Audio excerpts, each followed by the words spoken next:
So today we are talking about one of my absolute favorite topics and favorite things to do. Probably the number one thing I look at with clients when they come to me. We are talking about sleep with a fabulous sleep expert, Mollie Eastman.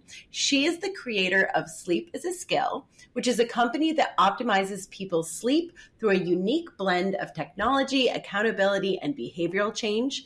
Mollie has created and hosts the #2 sleep podcast, the Sleep is a Skill podcast. She's written a popular weekly newsletter for over 4 years, partnered with luxury hotels and lifestyle brands, and has appeared on over 150 podcasts. This is 151 at least, baby. Welcome, Mollie. Thank you so much. Appreciate that. I got to update that. Now we're 5 years with our newsletter. Yes! So going strong. And yeah, this is like I was sharing before we kind of, I think maybe hit record or what have you. Out of the, bunch of podcasts to discuss sleep, this is one of the first where we began with a deep breath, which I think is so fitting for this topic, and how to, manage our nervous system to support great sleep.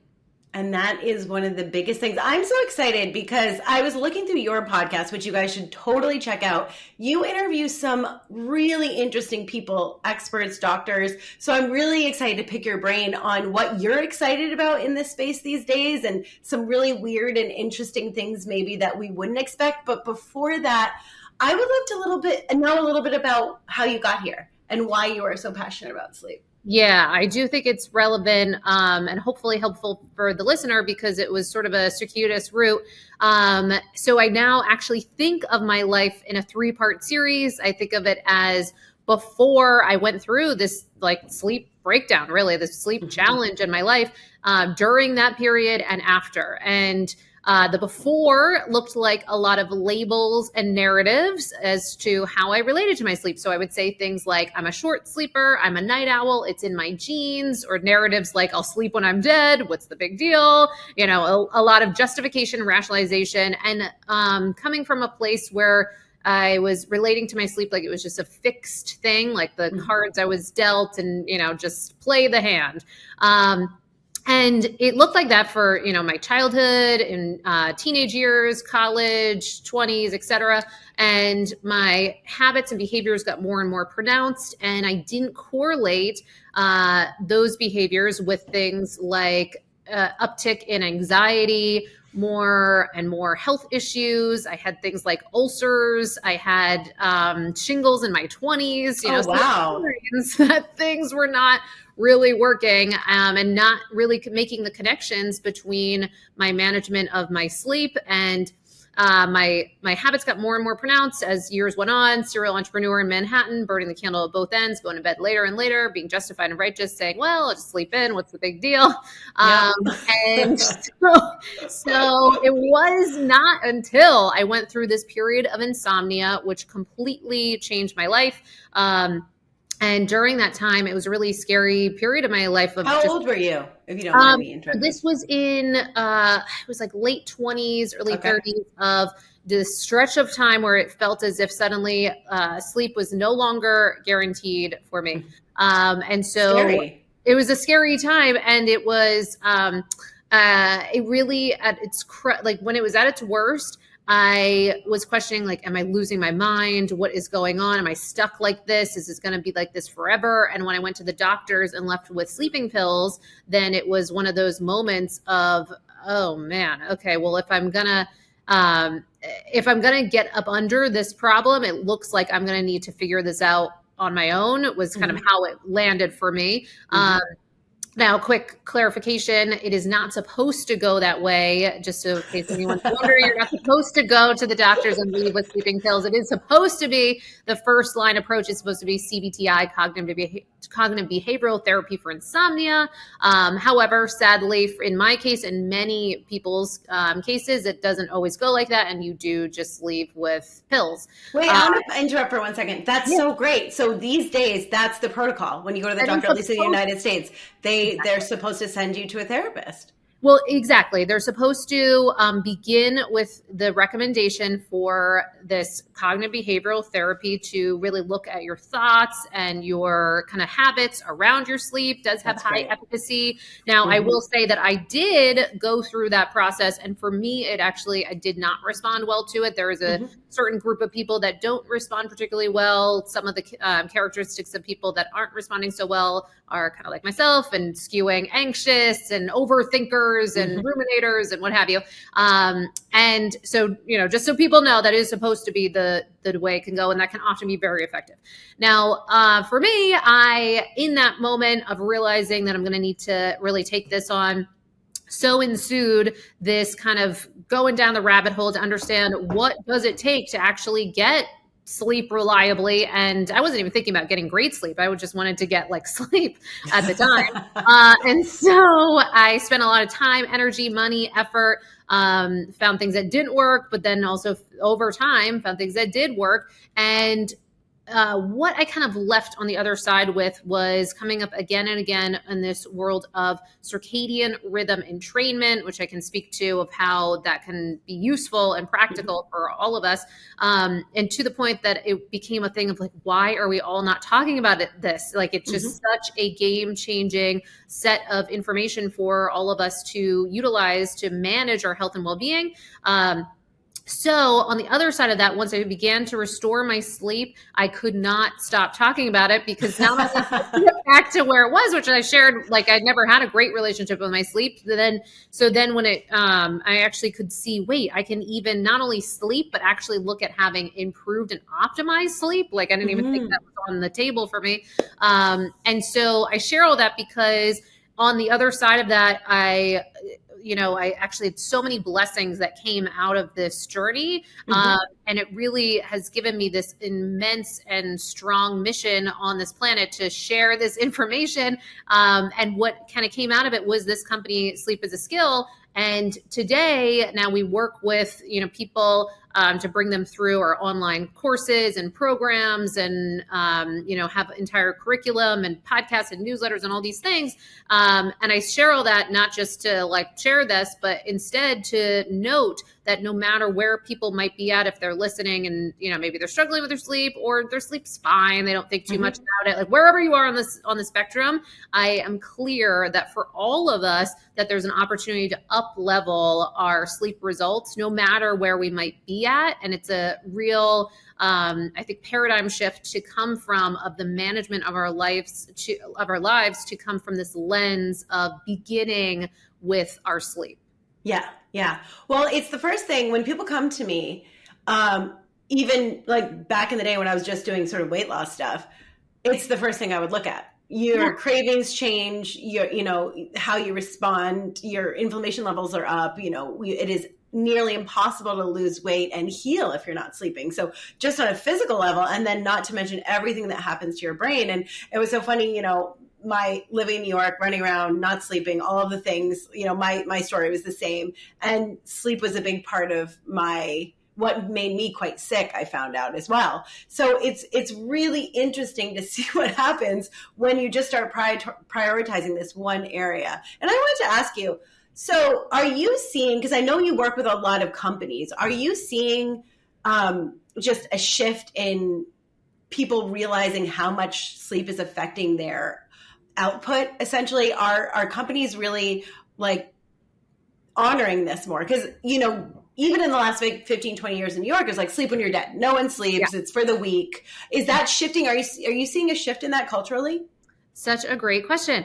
Yes, unequivocally, yes, I do. Yay! Yay, exactly. I think there's a couple of reasons for that. So one, in the last few years, sleep began to get a bit more press, particularly when it became evident that it looks like there's this pretty clear correlation between poor sleep and neurodegenerative diseases. So Alzheimer's, Parkinson's, dementia, but also all related to cognition. And so, of course, that's on the long side of the spectrum. If you continue on in that for, decades and decades, that can be one of what appears to be a potential result. But even on the short term, can impact our short-term cognition, brain health, productivity, our error rates, problems on the job and off. So, and of course, interpersonal communication, emotional regulation. So how are we dealing in teams and leadership, et cetera. So I think that was a big part of the beginnings of more press going towards sleep. And that was related to this conversation of glymphatic drainage with the G that is occurring. It appears in the first half of our night largely. And if we're not getting that sleep routinely, then we're not getting that brain cleansing process that is cleansing out sort of that daily waste. And then that accumulation seems to result in it looks like these amyloid beta plaques that look very similar to people with neurodegenerative diseases. So that was a big part of it. And I think the other piece has been wearables.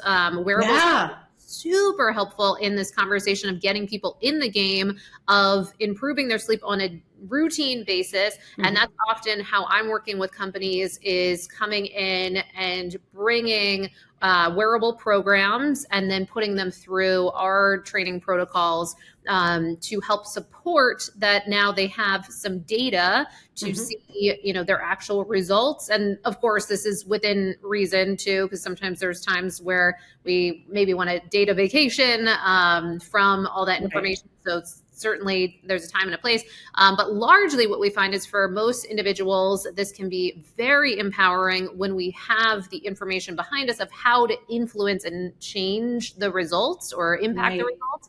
Because the only thing that can come up is if people are using these wearables, but then are at a loss of how to impact their results. And now they're just in this like nocebo effect where they're waking up to these poor, scores, if you will. And it makes them feel worse. Essentially. Exactly. Exactly. And there isn't enough information. So it's so great that you're putting all of this together.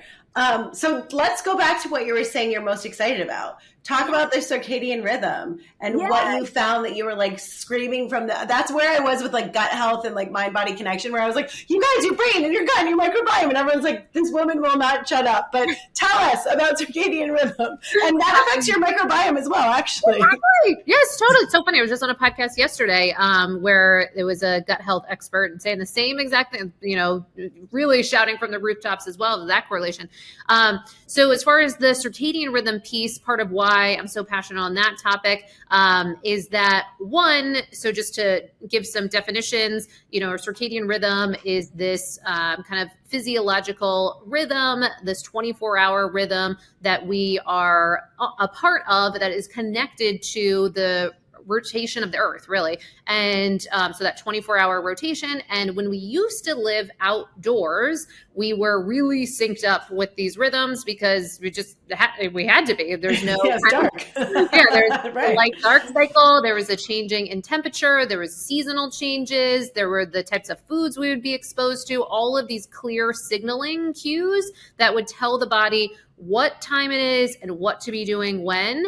And we're only just beginning to understand how crucial this is. I mean, the Nobel Prize was just given on this topic in 2017.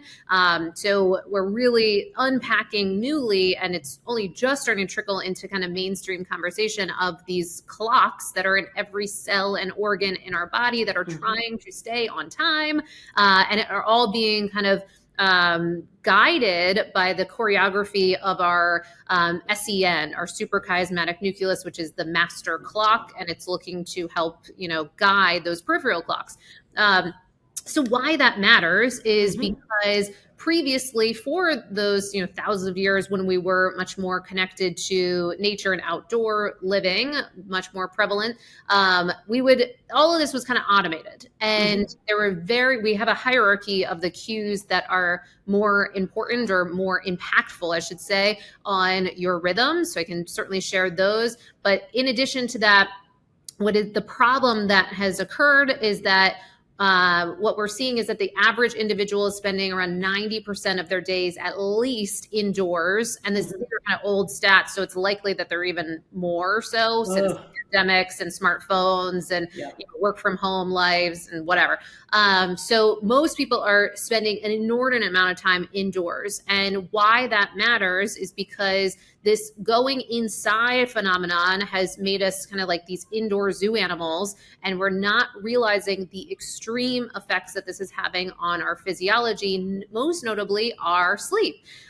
So how this is really, I think, really nicely exemplified is just this year, almost 250 circadian scientists referencing almost 2,700 peer-reviewed publications are now calling for warning labels on light bulbs when used at night. Wow, that's amazing. And that's crazy to think about, right? And not just like your light bulb, like what are we with these blue light, these phones? Everyone just stare like TV screens. We're not thinking anything about it. That's crazy. And they're calling for that because not just for poor sleep, but this goes into how everything's connected, including to your point around gut health. And so it's massively impacting our sleep results, but it's also impacting things like cancer rates, obesity, diabetes, heart disease, psychiatric disorders, reproductive disorders.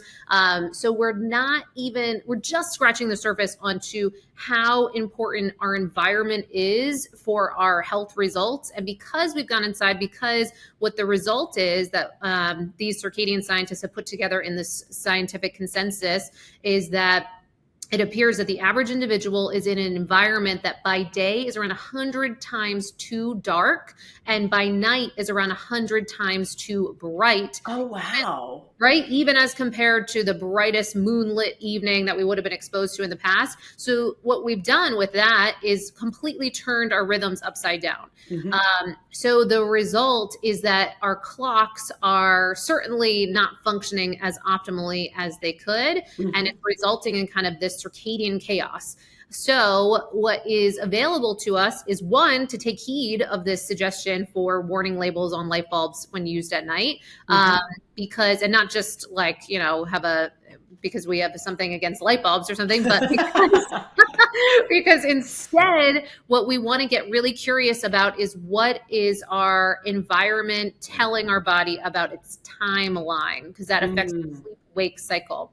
So how this becomes all practical is that one, the most impactful circadian cue is that light-dark signaling. So your game becomes how can you have the brightest days possible and the darkest nights possible, and see how you can kind of play this, little game with yourself. And so what that looks like is it's more than just being exposed. If anyone sees this video, I've got these windows behind me.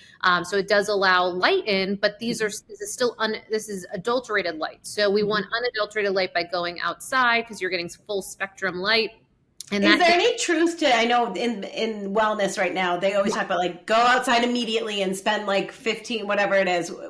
What do you think about that? Total truth to that. Right. So the most practical takeaway out of all this, if you're like circadian, oh my God, what are we talking about? Light bulbs. So the most practical takeaway is that you want to make sure that one, since sleep loves consistency, you want to begin with a consistent wake up time around 7 days a week. Now this might alter during seasons and, daylight saving time and what have you, but that largely you're picking that consistent wake up time and that you're getting up and out at around the same times every day, 7 days a week, including the weekends. So when you're getting up and out, then you're going physically outside without sunglasses or hats or anything that would obstruct your ability to get that light specifically into your eyes in particular, but also onto the skin for those photoreceptors that your skin is also being aware of what time it is and what to be doing when. But particularly those eyes, we want to get the light in because that is directly connected to that suprachiasmatic nucleus, and that will reset that master clock. There are studies that show it takes anywhere from 50 to 100 times longer to reset our master clock from behind windows than to just move ourselves outside. So it's such a simple, right? And even, and even if you're in like, if you're someone that has to commute to wherever, if you could even just roll down the window, then that can help with the what we're dealing with of the messing with the light signals that you're getting. So that will allow you to get that full spectrum light. So if you get nothing else, beginning your days like that consistently. And does it need to be for like a certain amount of time? If you're like going to your backyard, can you do it? Is it like, do you need like 5 minutes or? Exactly. Such a good question. So this will kind of adjust throughout the year and where you are on the globe. So a couple things about that. So one, and the weather as well. So, so if it's cloudy in a northern latitude, so you're in Canada and it's winter and it's cloudy, you're going to need to be outside even a bit longer than you would in the middle of the summer. Why? Because then the sun, the strength of the sun is weaker during that period. It's having to stretch across the horizon further, and it's being kind of shielded from the clouds in the sky. So on those days, a lot of people I talk to, they'll say, "Oh, I didn't even bother because it was just cloudy out, and I didn't want to." But that would actually be the time where it's even more important, and to stay out longer is sort of the bad news insight. But the good insight is that you can kind of make up for that if you do extend the amount of time that you are outside. So even if you just listen to this and this feels like, a daunting task or something, even if you were to just begin with a few minutes, so we're talking 5 to 10 to start, just to get the behavioral side of things in, and then always, kind of the longer the better, within reason. Of course, this is, dose dependent as far as how much time you're under the sun, and it gets more, as far as if you go into solar noon later on into the day, then it's more powerful.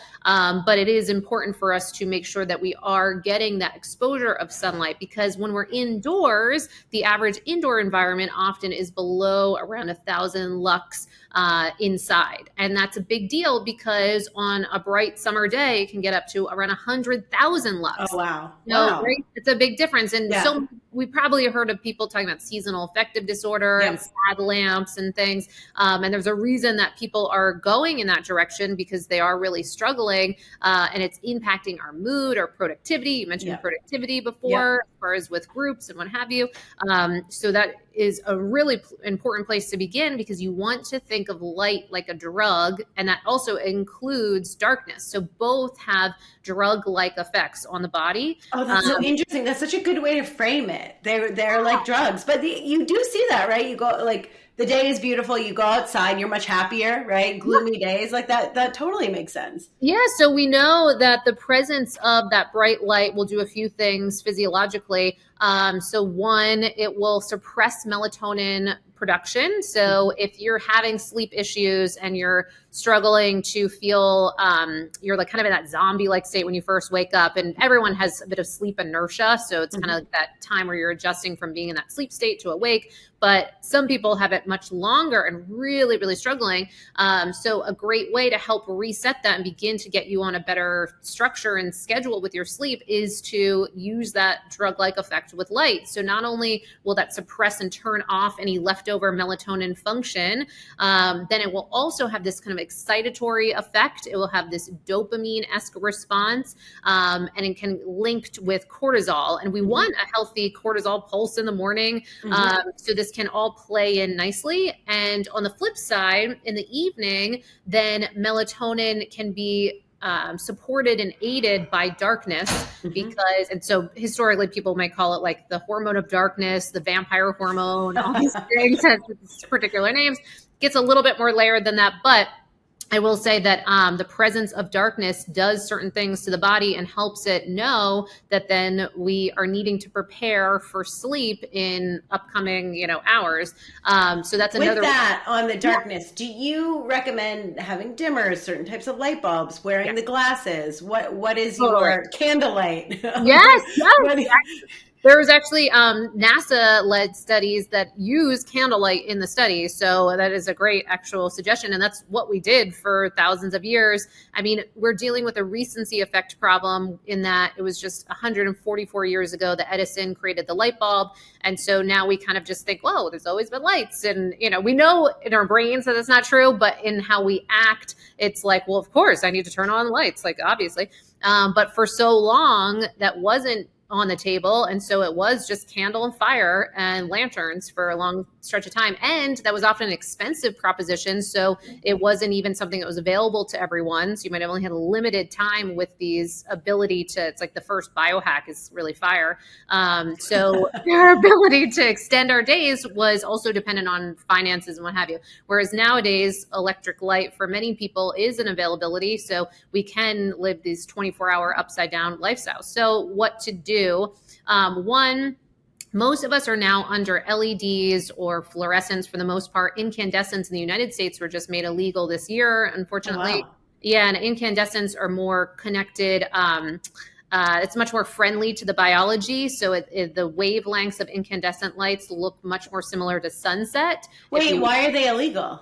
So they made them illegal because they're not as energy efficient. So I if see. you, yeah, you probably have seen some of those old incandescent. They look like the Edison bulbs, and they're like can Yeah. get hot and Yeah. what have you. Yeah. So it is true that they're less energy efficient, but they're much more, Friendly. biologically friendly. Interesting. So now we're left really largely with LEDs and fluorescents for most people that we're under. And so if that's the case, most of them have a very wide band or a noteworthy amount of blue light present in them. And we know that blue light is impacts our melatonin production. So what can we do? LEDs can actually be a sleep friendly option if we get them in either amber or red tones and making sure that there's no blue present. And nowadays there are lots, on Amazon or what have you, that you can get that will literally say sleep friendly and it's devoid of blue light. Oh, great. Yeah, or if you want this to be all automated, some people will get things like Philips Hues or the kind of color changing bulbs so that in the evening it can even be auto set up, so kind of circadian aligned to in the evenings, in alignment with sunset to then turn down into that kind of warm, fiery color, which would be much more linked up to how we would have been exposed to light post sunset in the past because it would have been fire. So to your point, you can actually do candles, you can do fire, but if you don't want to do those, then those amber or red bulbs, blue blockers are an option if you're exposed to light that you can't kind of get away from, or you want to watch TV or what have you. But we do want to make sure that they're either amber or red, so orange or red colors. In the evening. Versus the clear ones during the day for your computer. Exactly. Yeah, because day you'll see a lot of people, and unfortunately a lot of these companies have made, quite a lot of money by putting out these clear blue blocking glasses, and yet they are not going to be sufficient at all.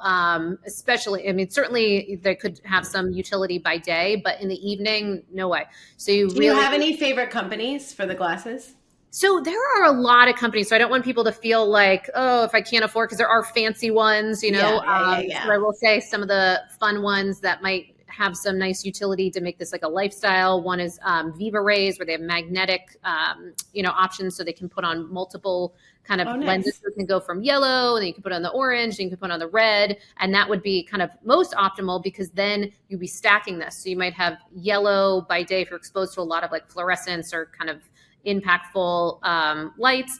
And then by post sunset, you can move to the orange, and then leading right up to sleep, you can put on the red, which are just a little bit harder to move around in. It's kind of like harder to see. So those would be closer to bed for most people. So things like that. But then there's tons of other ones. There's Swannies, there's blue blocks, there's a lot. We have on our store lots of lighting ideas too, and a lot of we'll link that. Ones too, like super affordable because it doesn't have to be like a super fancy, experience to go down that path of getting your space. And often it can be really, really affordable. Like you can get some of these red bulbs for not too much money. You can get things that will cover like any glowing lights in your environment with, say, like almost a red kind of film. And all of this can be done really for, like, I would say under $50 for most people, depending on the amount of lights you have and what have you. But this can be game changing to your sleep. It just takes a little bit of that prep work on the front end. But this would be the biggest, most impactful piece for sleep would be how can we get ourselves outside and getting that bright light exposure as much as possible throughout the day? And then in the evening, as the sun is setting, how can we align and mimic what's going on outside, inside as much as possible? In terms of light. And that's amazing and such a really beautiful thing to keep in mind. That can be very simple, right? If you can go in your yard and you can, wear the glasses or turn the lights down. What are some other really simple things? I was seeing on your Instagram, even talking about like taking hot showers and what that does. Totally. Like, what are some other very simple things people can do that they might not think about? Because I know this is such a problem for so many. Yeah, you so perfectly led that into So if light dark is, these are called Zeitgebers, and a fancy word for time givers or circadian cues. So Mm-hmm. light dark being the most impactful, one of the next most impactful is temperature. So you pointed perfectly to that. And that's another thing that we're aiming to mimic what's going on outside indoors. Kind of have this like comfort crisis that, all seasons, all year long, we're kind of in 70, 72 degrees for many people, or some very comfortable temperature setting, which is nice and problematic because it's yet another missing of the normal cues that would tell us that it's time for bed. Mm-hmm. And so what we would normally have happening outside is just pure physics of when the sun would go down. And people can probably picture this on the times you've been like out on a beach day and you had all that bright lighting, you're so hot and it's great. And then the sun sets and suddenly the sand's cold and you're cold and now you're grabbing layers and you're like, what just happened? So that's what would have happened. And it would be very clear telling the body that now we got to prepare for sleep. But with the absence of that, we have to kind of automate this. So one, for ambient temperature, if you have it available to you, if you can turn down the temperature in your space kind of progressively in the evening, that helps tell the body that now we're preparing to build more melatonin and kind of wind down. It can help down regulate, lower heart rate, et cetera. So you can do that ambiently, but then you can also take steps like you mentioned. So heat exposure by night paradoxically results in a cooling effect, which I know is like odd. And many of us probably experience that, like a nice warm bath before bed can be both relaxing, but then also once the body cools down, oddly, it's almost as if it like overcorrects to then cool our core body temperature to be cooler than it would have been without that intervention. So you can use things like sauna, hot showers, hot baths. Some people do kind of like hot yoga leading up to in the evenings or other things that can aid in that lowering of our core body temperature. And that in and of itself can help with sleep onset. And we have definitely studies to support this. So if you are dealing with that, it's probably noteworthy to know that one finding with chronic insomniacs is that their prefrontal cortex seems to be a bit overactive and actually at a warmer temperature, the brain matter at a warmer temperature than others that aren't in this like rumination, overthinking state, like the hyper aroused state. So temperature seems to be a really important piece. So there have been studies that for those groups, they actually put like cooling caps on them. Now, I'm not saying cooling cap or anything, but it does speak to the power of our thoughts to actually result in a physiological state change and to impede our ability to cool the body. So both relaxation, down regulation techniques as can actually help cool our body temperature as well. So it's kind of like that hot-headed old saying kind of has some truth to it. Wow. I did not know that. That's so funny and so interesting. Very interesting. Yeah. So it's like all of these things and most of this, pretty affordable or free, steps that you can take now if you want to invest.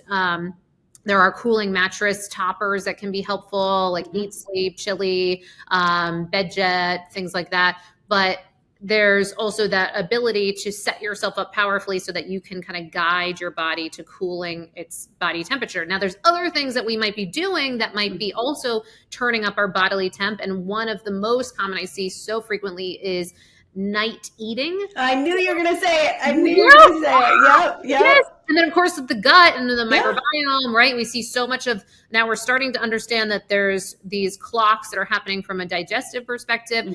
And so when we're eating, when it's kind of too much in the darkness hours, that can be impacting our body's ability to produce melatonin. So when we're turning all these digestive clocks on, and it's turning particularly when the pancreas is on, that can obstruct or impede our ability to create sufficient melatonin. So there's kind of this like seesaw effect. When we turn something on, it can mess with some other things. So what we want to do is ideally get curious on something called circadian rhythm intermittent fasting. And set of words for really just meaning like, can we have most of our calories, most of our food intake when the sun is out, and then when the sun sets, then that's as much as possible a time to kind of have a digestive break to allow the body to fully digest before bed so that you're not having to, when we think about digestion, it's a taxing process. All this blood flow has to go to the stomach, all this, processes have to take place.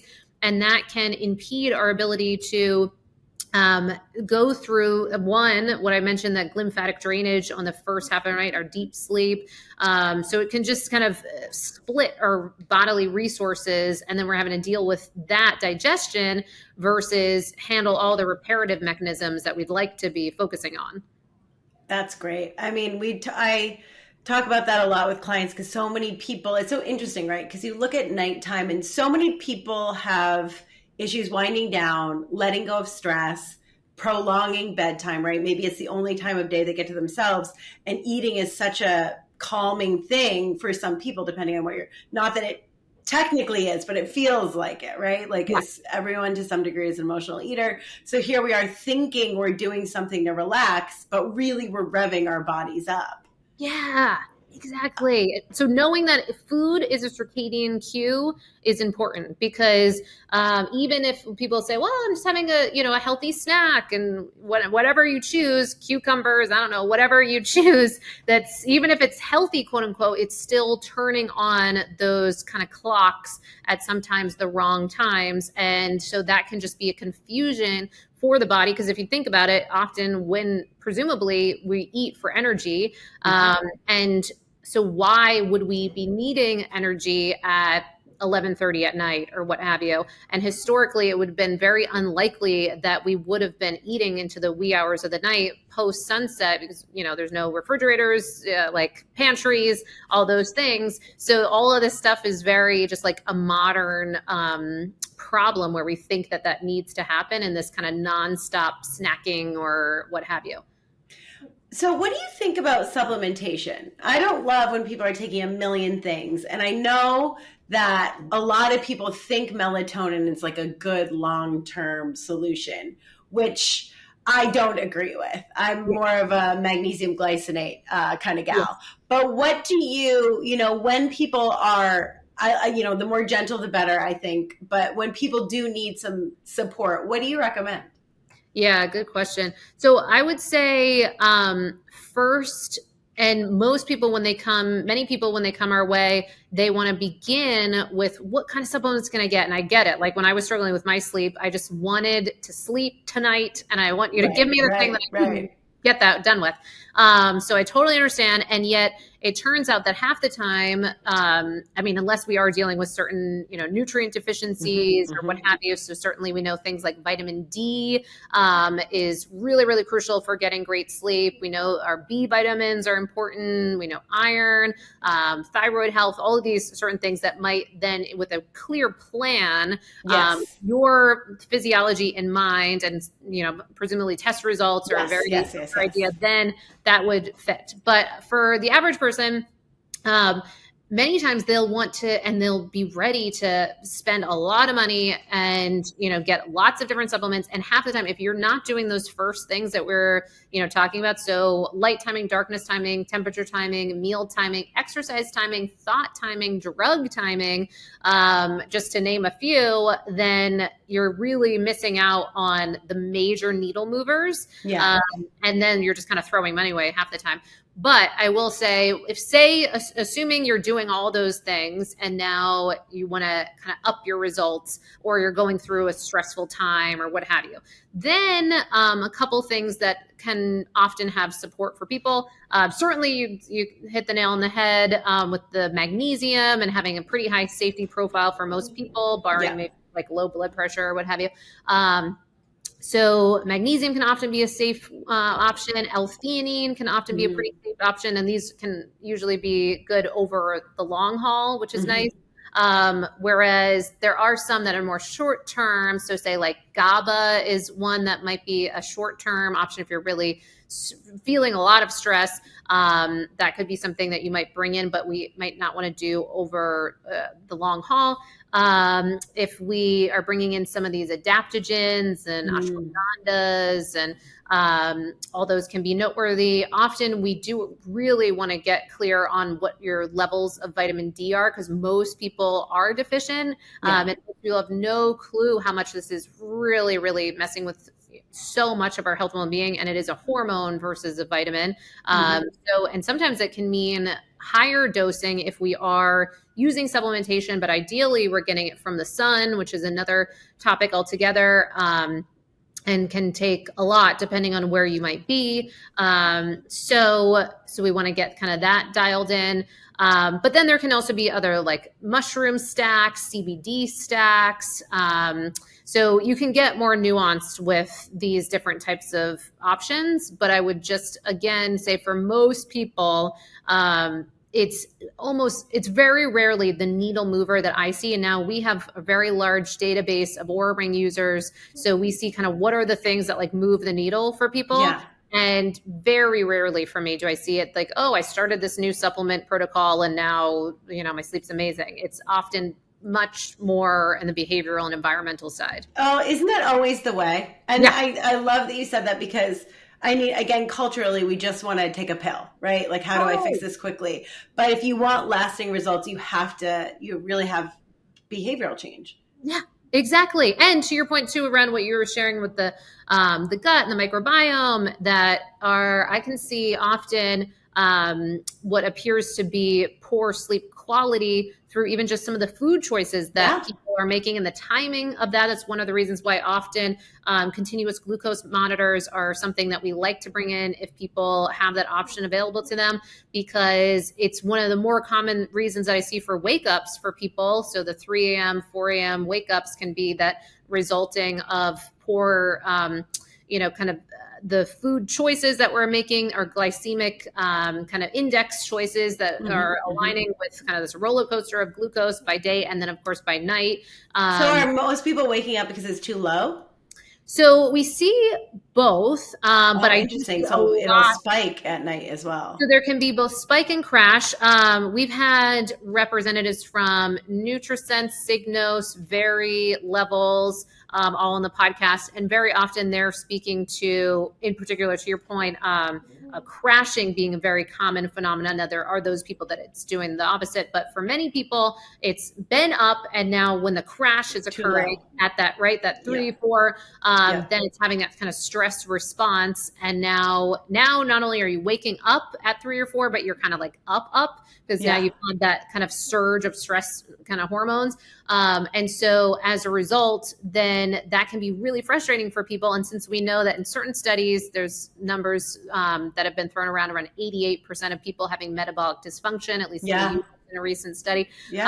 So if that's the case, many of us are dealing with this to some extent.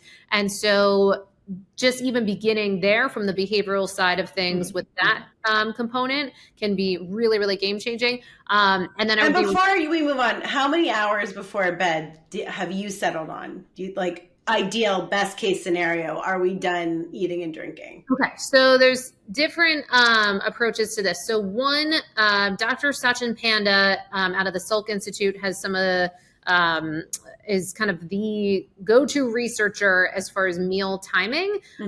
Fantastic information as the book, The Circadian Code. Highly suggest we had him on the podcast, which was just fascinating. So his research points to at least 3 hours before bed having kind of the last bite of food. So I would say that would be the bare minimum. Also with alcohol? Oh, so or is that longer? That would be ideally a different conversation for sure. So it does seem to be that the furthest you could move your alcohol consumption. Right. Day drinking, folks. They drink those mimosas. I swear, I often will be mentioning this to clients of mimosas or Bloody Marys or happy hour at max. Because that is just the lowest hanging fruit, one of the clearest impactors, especially for people with wearables. You can see it unequivocally. But the meal piece, at least 3 hours. But I will say anecdotally, from wearable data, we're seeing people really benefit from even further. So 4 to 5 hours before bed, things of that nature. Now, of course, this is bio-individual and you want to test yourself, et cetera. But if you think about the aligning with these rhythms of nature, that can be an easy thing for many people in the summers, but in the winters, if the sun is setting, right at like 4 or something, yeah, right? that might be a little new and tricky for some people, but it is interesting. I've certainly seen many people truly align with those rhythms, and that we'll see things like their HRV markedly improve, which can be kind of a reflection of your nervous system, their heart rate really lower. And so I'll routinely see things like around 10 beats per minute of a common range of time, where we see people have influx. So say if they eat later, then it can be, I can see 8 beats per minute, 10 beats per minute, 12 beats per minute, et cetera, higher while they're sleeping as an average, which is a big deal, because then the body is under that added stress, and it just will impact how you're going to feel the next day. And that's just meal timing, let alone if you throw, a couple glasses of wine or whatever on top of that. I mean, you're just going to be feeling not so great the next day. No.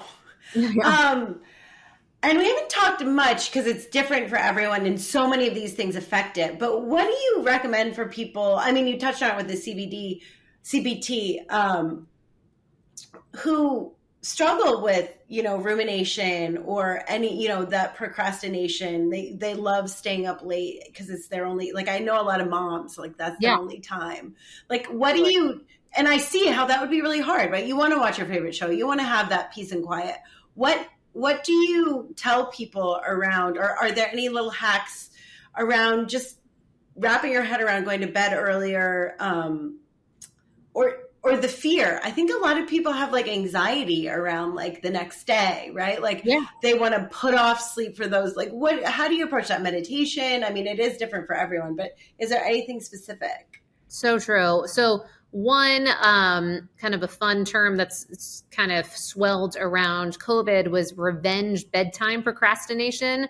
And revenge bedtime procrastination appeared to be enough of a phenomenon that there's actual studies done on this as to why more and more people, and you did hit the nail on the head too with it. There are groups of people that it feels, whether moms or people that multiple jobs or what have you. And the source point for many people seems to be just what feels like a lack of, time for themselves.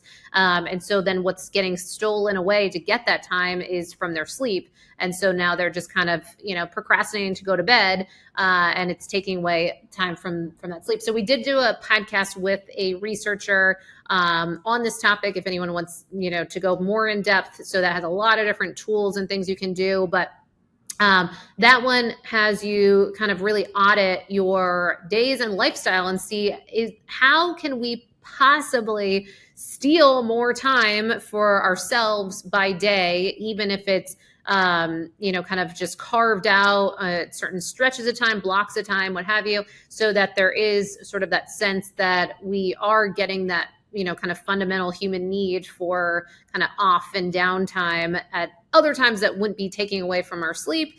It also looks at things like self-contracts. So you're kind of making this self-contract with yourself so that you're kind of declaring and giving your word to a particular wind down time, and then you're kind of gamifying that you're making sure you're hitting that time. So a lot of different tools and strategies, but also this can go into that world of that CBTI, cognitive behavioral therapy for insomnia, can often look at what they call sleep hygiene, kind of a loaded term, but just kind of sleep health, if you will, and really setting yourself up powerfully with structures and consistency, and certain tools can come out of that. Now, another one that's a little more gentle is called ACT, or ACTI, acceptance commitment therapy for insomnia. And that can be another set of resources that can help you think about, one, to your point around the anxiety that we might have about the next day, how to either one has strategies to process this, like different types of almost brain dumps or ways to get this out on paper of the stressors that you might have. And then either on one hand, taking action, like written action of what you're going to do and have a plan for those things. Or if it's just a matter of acceptance, then practicing acceptance around some of these things that are happening in our lives that are stressing us, but that we maybe don't have a say around, it's the sick loved one or what have you. Yes. So those tools and strategies can help the brain just feel like, okay, at least we got a plan, we're working on something. And it can be interesting and measurable, the difference that this can make in both people's sleep latency, so the ability to fall asleep with ease, but also removing as many of those sleep wake ups, or shortening the amount of time it takes to fall back asleep after a wake up. Wow. Yeah. Great. Thank you. You have so many, we'll definitely link to your website. You have so many great resources. And I think it's so complicated, right? It's so bio-individual why people struggle with this. And there's so many different factors that go into it. So really taking the time, and this is what so many people don't do. Like you said in the beginning, you just assume I'm a bad sleeper, or it's not a big deal, I'm never going to be able to change. No, actually taking the time to really look. And as you're, especially with women, like as our hormones change, as our lifestyle change, kids, no kids, your sleep is going to change. So really taking the time to prioritize that, because it affects everything else in your life. You've given us so much great information. I have 2 more quick questions and we'll let you go. Just curiosity, is there anything that you're excited or surprised by that you're learning about in research around sleep, or maybe biohacking into better sleep these days? Yeah. One kind of gadget, and I don't have like an affiliation or anything with them, but it feels like potentially a promising area or category, is looking at transcranial electric stimulation. So this one company called Somni, I'm actively testing this right now, and I've seen some intriguing results with certain clients that have tried it so far. And I just got to tour their facilities at UC Berkeley, and Dr. Matthew Walker.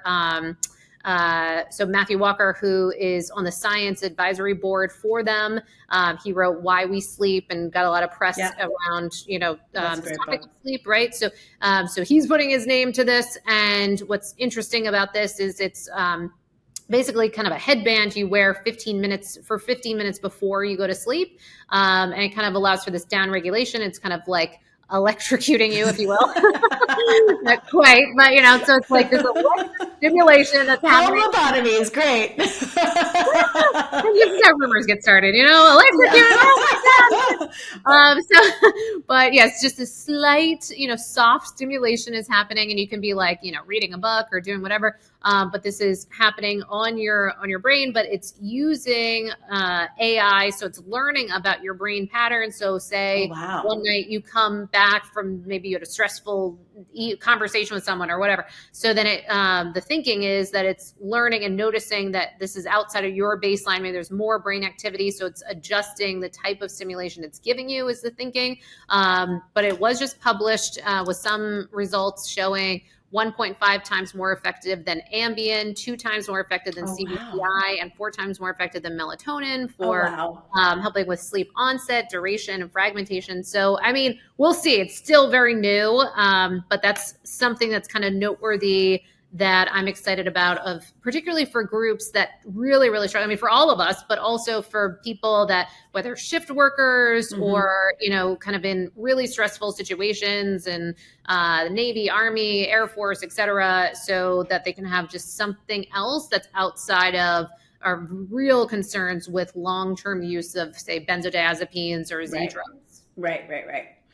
Wow, that's going to be exciting to look out for and pay attention to the research around. That sounds super interesting.